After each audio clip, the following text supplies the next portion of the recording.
주는 그리스도시요 살아계신 하나님의 아들이시니라. 아멘. 저는 요새 시대를 따라갈 수가 없어요. 도대체 얼마나 빨리 이 시대가 흘러가고 있고 문화가 흘러가고 있고 또 모든 것이 발전되어 가고 있기에 도대체 제 머리로는 따라갈 수 없고 제 몸도 역시 따라갈 수 없는 시대에 제가 살고 있어 때로는 혼돈이 올 때가 참 많습니다. 때로는 갈등할 때도 참 많이 있습니다. 그리고 내가 어떻게 따라가야 될지 제 스스로 참 고민할 때도 참 많이 있습니다. 4차 산업인 노동력 중심이 아닌 이제 생명공학과 인공지능 시대에 이제 조금 있으면 넘어가고 제5차 산업 시대가 오겠죠. 제5차의 산업 시대는 인간이 예측할 수 없는 시대가 돌아오게 될 겁니다. 인간이 감당할 수 없는 시대가 곧 돌아오게 될 겁니다. 아니, 지금 우리가 갈등하고 고민하고 우리가 따라갈 수 없는 우리의 현실보다 우리의 후대는 더 크게 도대체 따라갈 수 없는 세상이 오겠죠. 그때 되면 반드시 이러한 시대가 옵니다. 제가 메시지 속에 이러한 말씀을 드린 적이 있습니다. 우리 인간이 하나님을 떠나고 하나님을 배신하고 하나님을 멀리하면 자연은 당연히 인간을 멀리하고 인간을 떠납니다. 그리고 인간에게 저주와 재앙이 오게 됩니다. 왜냐? 자연은 누구를 위해서 만들었어요? 인간을 위해서. 그럼 인간은 누구를 위해서 창조함을 받았어요? 하나님을 위해서. 그러니까 하나님의 창조의 질서가 우리 인간이 파괴하면 당연히 자연도 파괴되어질 수밖에 없는 것이죠. 그래서 자연이 파괴되어져 가고 있는 지금의 현실을 보고 안타까워하고 탄식할 이유는 전혀 없습니다. 왜냐? 인간이 그 정도로 지금 타락하고 하나님과 관계가 단절되어 가고 있기 때문이죠. 우리는 창세기 6장 노아 홍수 시대를 압니다. 그때 시대는 창세기 6장 2절의 말씀해 보니 성적 타락이 활발하게 활동적으로 일어났던 시대임을 우리는 성경을 통해서 확인합니다. 지금 이 시대는요, 더 무섭게 성적 타락이 생기 있게 활력 있게 너무나 빨리 발전되어 가고 있습니다. 왜 하나님이 창세기 6장 노아의 홍수의 시대가 일어났을까요? 창세기 6장 5절에 철저하게 자기 중심입니다.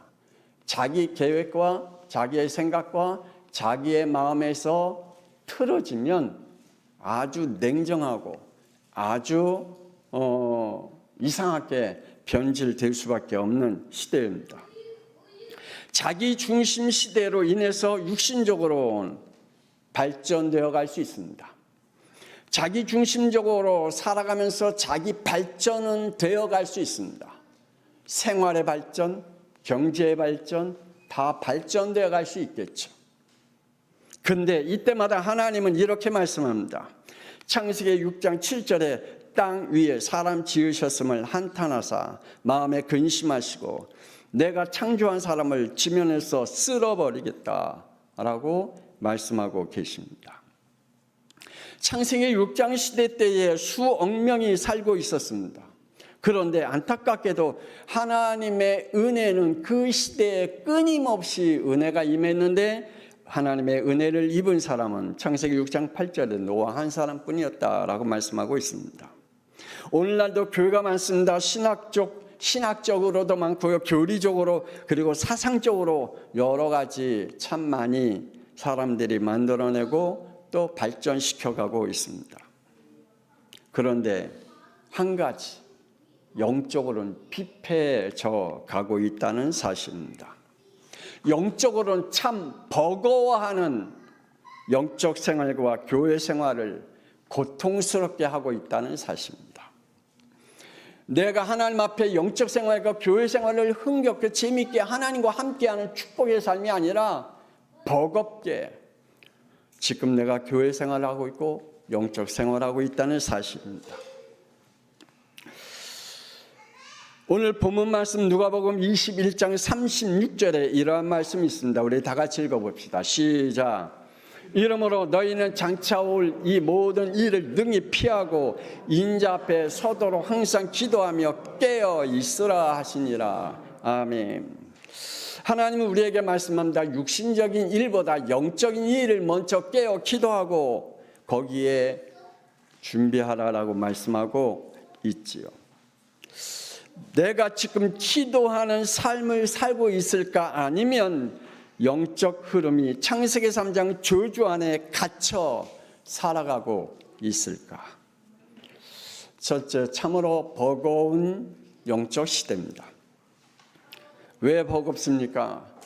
세상의 풍조와 사상에 밀린 영적 시대이기 때문입니다. 지금 우리의 싸움은 공산주의와 민주주의 싸움이 아닙니다. 사상의 싸움이 아닙니다. 빛과 어둠의 싸움입니다. 우리의 싸움은 복음과 종교의 싸움입니다. 아멘입니까? 정말 이게 이해가 안 되면 우리는 늘 육신적인 일에 싸움을 멈추지 않게 됩니다. 세상과 우리의 몸과 현실은 우리에게 자꾸만 타협을 요구합니다. 출애굽하려는 모세에게 출애굽기 8장 8절에 바로 왕은 모세를 불러 타협을 요구합니다. 그리고 타협을 시작합니다. 애굽의 자연의 재앙이 계속 임하니 바로 왕은 모세를 부릅니다. 그러면서 이렇게 이야기합니다. 네가 너 백성을 다 데리고 여호와께 제사 드리러 나가라 라고 말을 합니다. 그 말을 들은 모세는 하나님의 응답이구나 그렇겠죠. 그런데 모세는 마음이 변해서 그게 아님을 다시 한번 하나님의 재앙이 내립니다. 그때 또 이러한 제안을 합니다. 출애굽기 8장 25절에 이렇게 제안을 합니다. 너무 멀리 가지 말라. 가까이 가서 번제를 드리라고 조건을 겁니다. 우리가 영적 생활하는, 우리가 믿음 생활하는, 그래서 우리 주위의 사람들에게 너무 깊이 신앙생활 하지 말라고 요구하는 사람도 있습니다. 너무 깊이 교회 생활 하지 말라고 우리에게 타협하려고 하는 사람도 있습니다. 사탄은 늘 우리에게 타협을 요구합니다. 우리의 영적인 부분을 놓치고 육신적인 것과 타협하도록 우리를 요구하고 있습니다. 하나님은 자연의 재앙을 애굽에 계속 내립니다. 그때 모세는 다시 한번 바로는 모세를 다시 한번 부릅니다. 출애굽기 10장 11절에 그래 너희들이 원하는 대로 번제 드리러 가나안 땅에 가라. 그런데 이것만 남겨놔라. 어린아이들만 남겨두고 가라. 어린아이들이 무슨 죄가 있느냐? 걔네들 힘들게 가나안 땅까지 걸어간 뭐가 그렇게 힘들게 어린아이를 그렇게 힘들게 하려고 하느냐? 장정만 갔다 와라. 후대를 무너뜨리는 거죠. 우리도 그렇습니다. 우리도 우리의 자녀들이 교회에 나오는 것에 대해서 사탄은 그래 어른들만 신앙생활하고 우리의 후대는 그냥 내버려둬. 자기네들이 알아서 살게. 자기들이 알아서 우리가 기도하면 알아서 하나님이 그들을 보호하실 거라고 하는 막연한 착각된 신앙생활을 하게 됩니다. 사탄의 조건이죠. 사탄의 타협입니다.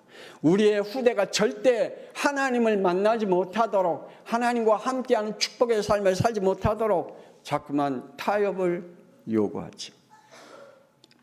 그때 하나님은 또한 재앙을 내리십니다. 이렇게 재앙을 내릴 때 바로 왕은 다시 한번 모세를 부릅니다. 그리고 이러한 타협을 합니다. 출애굽기 10장 24절에 그래 애들까지 다 데리고 나가. 너가 원하는 대로 다 데리고 나가. 그런데 양과 소는 가지고 가지 마. 그건 남겨두고 가. 너희들이 원하는 거 그거 아니니 다 가. 하나님과의 영적 관계를 단절시키려고 하는 그 타협이 지금 우리에게도 계속 임하고 있습니다. 뭐 그냥 신앙생활하면 됐지. 굳이 하나님 앞에 11조를 드리고 감사예물 드리고 선교예물 드리고 건축예물을 드리고 뭐 그렇게 그게 뭐가 나는 그냥 내 믿음만 지키면 돼 라고 하는 사탄의 타협이 우리에게 일어나겠죠. 피복음을 잃어버리도록 그냥 너희는 가. 번제를 잃어버리도록 너희는 가. 우리에게 세계 복음화의 축복을 잃어버리도록 그냥 가라고 우리를 속이고 있습니다. 출애굽기 12장 30절에 바로는 거짓과 속임수로 계속 타협을 이끌어 갑니다. 그리고 사탄은 바로 왕은 다 잃어버린 후에야 드디어 이스라엘 백성을 출애굽하게 허락하죠. 지금도 사탄은 우리에게 하나님의 축복을 다 잃어버린 후에 그때 비로소 하나님 앞에 나아가도록 우리를 내놓습니다. 저와 여러분은 지금 하나님 앞에 어떠한 믿음의 축복을 살아가느냐 아니면 세상과 사탄과 어떠한 타협을 하면서 여러분의 영적 생활을 하고 있는지. 이 시대에 타락된 세태입니다. 출애굽기 22장 19절에 짐승과 성교를 하는 시대에 하나님이 그들을 죽이라 그랬습니다.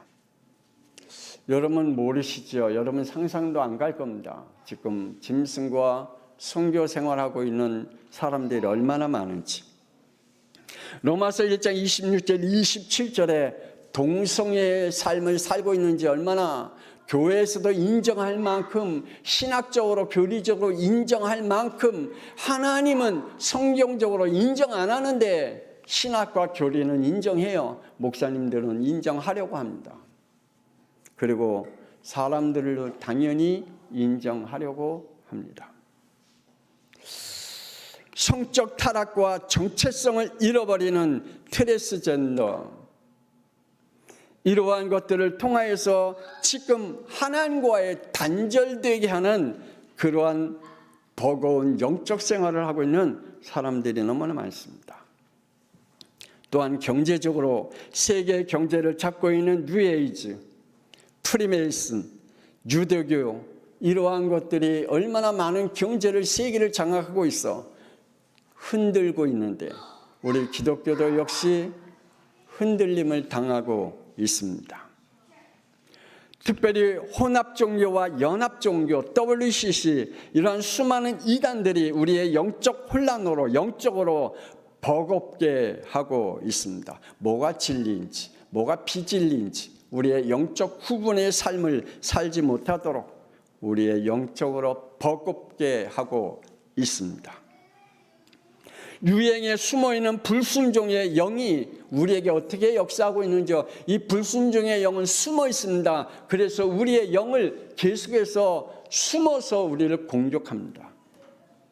에베소 2장 2절 너희는 그 가운데서 행하여 이 세상 풍조를 따랐으니 곧 지금 불순종의 아들들 가운데서 역사하는 영이라. 어둠의 주관자들 뒤에 숨어서 지금 이 악한 영이 유행에 숨어서 이 우리를 하나님과의 영적 관계를 단절시키는 것들이 우리를 얼마나 무너뜨리고 있는지. 에베소 6장 12절에 우리의 씨름은 혈과 육을 상대하는 것이 아니요 통치자들과 권세자들과 이 어둠의 세상 주관자들과 하늘에 있는 악의 영들을 상대함이라라고 말씀하고 있습니다. 이러므로 우리의 영적 육적, 우리가 하나님과의 영적 관계에 버거운 영적 시대에 지금 우리가 살고 있습니다. 그럼 나는 이러한 버거운 영적 시대에 내 영은 어떻게 지켜야 될지. 지금 세상 학문은 이론적으로 지금 영적으로 밀어내고 있습니다. 학문은 인간이 인식한 지식을 통해 생산된 거죠. 자연과 사회의 응용으로 변화되어 가고 있습니다. 그러므로 학문은 진리가 아닙니다. 왜요? 지금도 계속 변형되어 가고 있고 응용되어 가고 있기 때문입니다. 그래서 골로새서 2장 8절에 누가 철학과 헛된 속임수로 너희를 사로잡을까 주의하라. 이것은 사람의 전통과 세상의 초등학문을 따르며 그리스도를 따름이 아니니라 라고 말씀하고 있습니다. 지금도 많은 사람들이 하나님을 믿으면서 하나님의 창조론을 안 믿고 진화론을 믿으며 지금도 그들의 신앙생활을 하고 있는 사람들이 상상외로 너무 많이 있습니다. 학문은 자연의 대상, 인간의 대상들을 탐구하여 이론화시켜 진리로 둔갑시켰을 뿐입니다. 그래서 우리는 골로새서 2장 2절, 21절에서 23절에 이렇게 말씀합니다. 붙잡지도 말고 맛보지도 말고 만지지도 말라. 이 모든 것을 한때 쓰이고는 없어지리라. 이런 것들은 자위적 숭배와 겸손과 몸을 괴롭게 하는데 지혜 있는 모양은 있으나 오직 육체에 따르는 것을 금하는 데는 조금도 유익이 없느니라 라고 말씀해 주고 있습니다. 세상의 학문은 우리의 영을 버거롭게 합니다. 여러분, 성경은 안 읽고 세상 책을 많이 읽은 사람은요, 영적 버거운 신앙생활을 합니다. 우리 후대들은 성경책을 먼저 읽고 세상 책을 읽어야 돼요. 성경을 제쳐놓고 성경은 안 읽어놓고 세상 책은 막 읽어요. 유인전 막 읽고 세계 과학 학문 다 읽어요. 그래서 영적으로는 하나님과의 관계가 점점 멀어질 수밖에 없습니다. 바울은 이렇게 고백합니다. 빌립보서 3장 8절에서 9절 모든 것을 해로 여김은 내 주 그리스도 예수를 아는 지식이 가장 고상하기 때문이라. 내가 그를 위하여 모든 것을 잃어버리고 배설물로 여김은 그리스도를 얻고 그 안에서 발견되려 함이라 라고 고백합니다. 멋지죠? 저와 여러분이 이러한 멋진 고백을 할 수 있다면 내가 가진 모든 것을 배선물로 여기고 오직 예수 그리스도 안에서 내가 발견되어지는 하나님의 자녀가 되어지고 사명자가 되어지고 미래를 살리는 자가 되어진다면 인간과 자연론이 아닌 신론을 믿음으로 우리의 인생의 중심을 잡고 갈 수 있는 영이 되어진다면 두 번째, 자신이 하나님이 된 영적 상태입니다. 여러분에게 구원자가 있습니까? 여러분에게 구원자가 있습니까? 정말 있습니까? 안타깝게도 우리에겐 구원자가 없는 영적 시대에 살고 있습니다.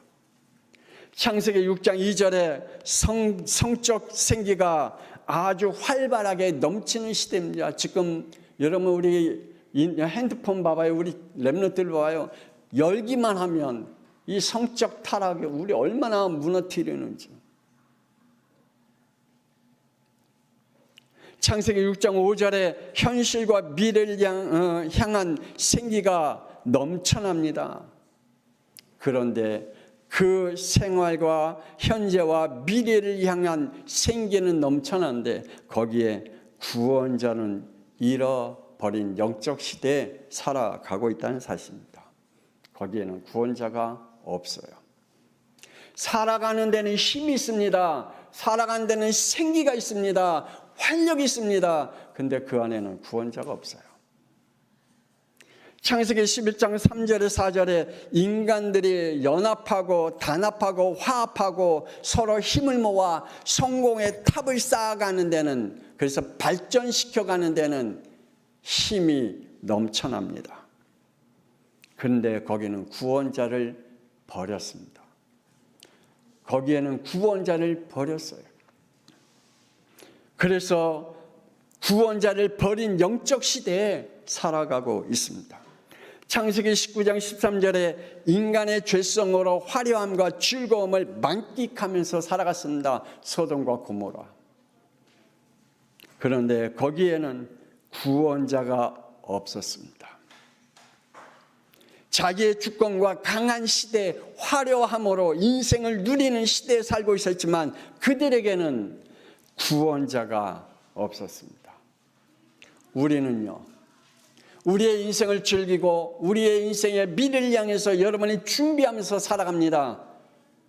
내가 미래를 향해서 힘있게, 생기있게, 그리고 용기를 내면서 살아갑니다. 참으면서 인내하면서 살아갑니다. 근데 그 안에 구원자가 있습니까? 자신이 만든 영적 상태입니다. 원죄가 뭡니까? 창세기 3장 5절, 자신이 하나님이 되어서 자신이 판단하고 정죄하고 심판하는 것이 바로 창세기 3장 5절입니다.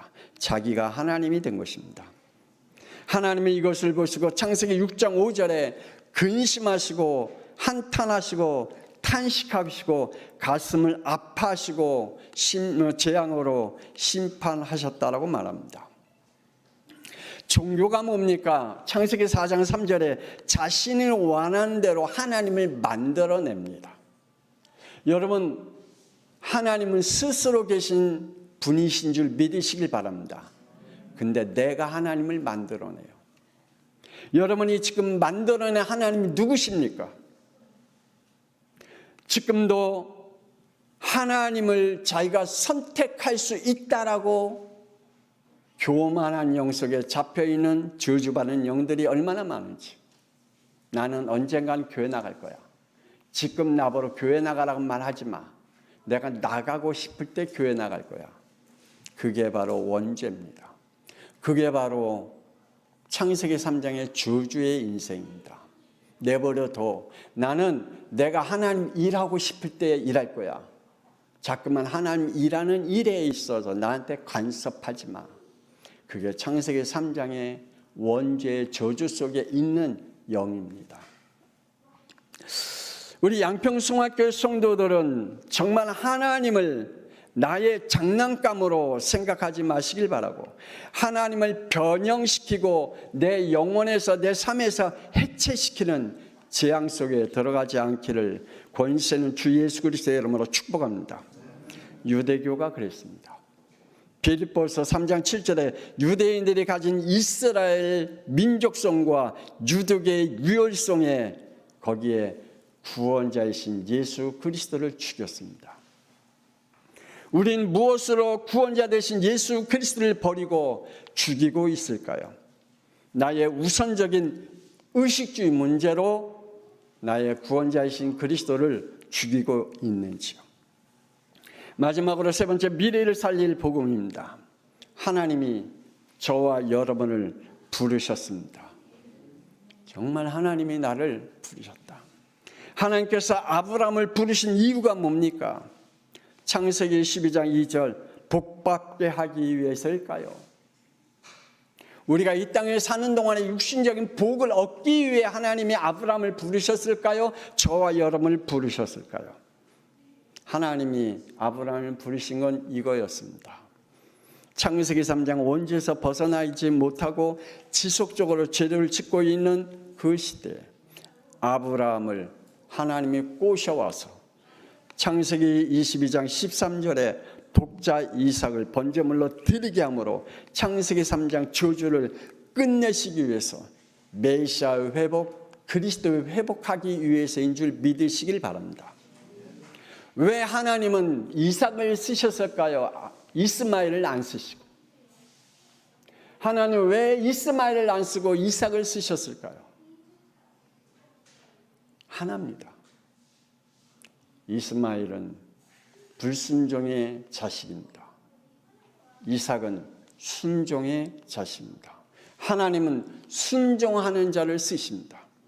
하나님은 순종하는 자를 통해서 하나님의 복음을 회복시켜 가실 줄 믿습니다. 여러분의 영혼 속에 하나님의 말씀이 맞다면 거기에 무조건 순종함으로 하나님이 여러분을 통해서 하시고자 하는 하나님의 복음의 회복이 일어나기를 원합니다. 하나님은 다윗을 전쟁터에 보낸 이유가 뭡니까? 단 하나입니다. 다윗은 아버지의 말씀에 순종하는 자였고, 그리고 하나님의 말씀에 순종하는 믿음을 갖고 있었습니다. 어떤 믿음이요? 사무엘상 17장 47절에 여호와의 구원하심이 칼과 창에 있지 아니함을 이 무리에게 알게 하리라. 전쟁은 여호와께 속한 것인즉 그가 너희를 우리 손에 넘기시니라. 아멘. 세상의 이김은 세상의 능력에 있지 아니하고 여호와의 구원함에 있음을 알게 하기 위해서입니다. 이거는 순종하는 자에게 주시는 하나님이 주신 믿음인 줄 믿으시길 바랍니다. 우리가 2024년도에 믿음으로 기도하자라고 말씀했고, 또한 예수를 그리스도로 시작하자라고 말씀했습니다. 그러면서 우리는 어떻게 하면 우리의 가문을 구원시킬까? 어떻게 하면 우리의 가족을 구원시킬까? 어떻게 하면 우리의 친척과 지인들을 구원시킬까? 저는 한 가지입니다. 어떻게 하면 우리의 가문과 우리의 친척들이 모여 하나님 앞에 예배드릴까? 그 예배드리면서 어저께도 우리가 모여서 예배드릴 때 두 가지를 말했습니다. 하나는 우리가 예배드리면서 이 드려지는 예물을 통하여 무너진 교회를 세우는 예물로, 또 하나는 세계가 무너지는 이 세계에 선교하는 예물로, 그래서 우리 모든 우리 친척이 함께 예배드리면서 예물을 드렸습니다. 그걸 오늘 선교 예물로 드렸습니다. 하나님은 우리에게 원하시는 것이 있습니다. 살리고 세우고 하나님께서 예배를 원하시고 그 예배 속에서 하나님의 구원의 역사를 이루어 가고 계신 줄 믿습니다. 사도행전 2장 39절에 이 약속은 너희와 너희 자녀와 모든 먼 데 사람 곧 주 우리 하나님이 얼마든지 부르시는 자들에게 하신 것이라. 그래서 사도행전 16장 31절에 주 예수를 믿으라 그리하면 너와 내 집이 구원을 받으리라 라고 말씀하고 있습니다. 내가 예수를 그리스도로 구원받은 이유입니다. 저와 여러분을 통해서 우리의 가족과 가문과 우리 지인들과 우리 친인척과 구원시키는 것이 하나님이 우리에게 하신 말씀인 줄 믿습니다. 나를 세우신 이유입니다. 예수님의 유언이 이런 말씀이 있습니다. 마태복음 28장 19절 20절 너희는 가서 모든 민족을 제자로 삼아 아버지와 아들과 성령의 이름으로 세례를 베풀고 내가 너희에게 분부한 모든 걸 가르쳐 지키게 하라. 볼지어다 내가 세상 끝날까지 너희와 항상 함께 있으리라. 이것이 하나님이 우리를 부르신 이유고 예수님의 유언입니다. 이 말이 뭡니까? 복음의 바통을 잇는 자로 하나님은 제자를 세우라고 말씀하고 있습니다. 저는 한번 이 말씀을 생각하면서 기도해 봤습니다. 내가 우리 양평성학교에 복음의 바통을 이어가는 제자가 있을까? 정말 이 구원의 길을 정확하게 교회에 나오자가 아니라 이 구원의 길을 정확하게 선포하고, 그래서 그 영혼이 예수님이 왜 그리스도이신지 그 복음을 듣고 구원받을 그러한 말씀을 선포할 제자가 우리 양평성학교에 있는지, 복음의 바통을 이을 제자가 세워지기를 권세는 주 예수 그리스도의 이름으로 축복합니다. 영적으로 버거운 시대입니다. 그래서 우리는 성령 충만해야 됩니다. 영적으로 버거운 시대입니다. 그래서 우리는 성령 세례 받아야 됩니다. 영적으로 버거운 세대입니다. 그래서 우리는 영적 체험을 해야 됩니다. 그래야 앞으로 올 재앙을 막을 수가 있고 영적인 버거운 시대를 우리가 이겨낼 수가 있습니다. 저와 여러분이 승리하는 우리 양평송학교의 성도들 되기를 권세는 주 예수 그리스도의 이름으로 축복합니다. 하나님 은혜를 감사합니다. 오늘 하나님 정말 이 시대에는 세상이 너무 빨리 갑니다. 사람들의 인식과 생각이 너무 빨리빨리 변화가고 있습니다. 근데 영적으로는 버거운 시대에 살아가고 있습니다. 하나님이 중심이 아닌 사람 중심, 자기 중심으로 창세기 6장의 시대가 너무 빨리 세대에 흘러가고 있습니다.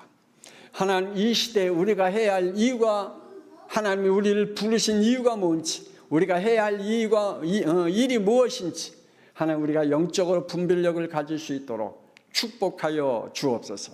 앞으로 우리 양평송학교가 해야 할 일이 있는데 하나님 아버지 하나님, 우리가 그 일을 향하여 하나님의 말씀을 이루어가는 교회로, 우리 성도들로, 그리고 중직자들이 세워지게 하여 주옵소서. 복음의 바통을 이어가는 제자가 우리 후대들 가운데 일어나게 하여 주옵소서.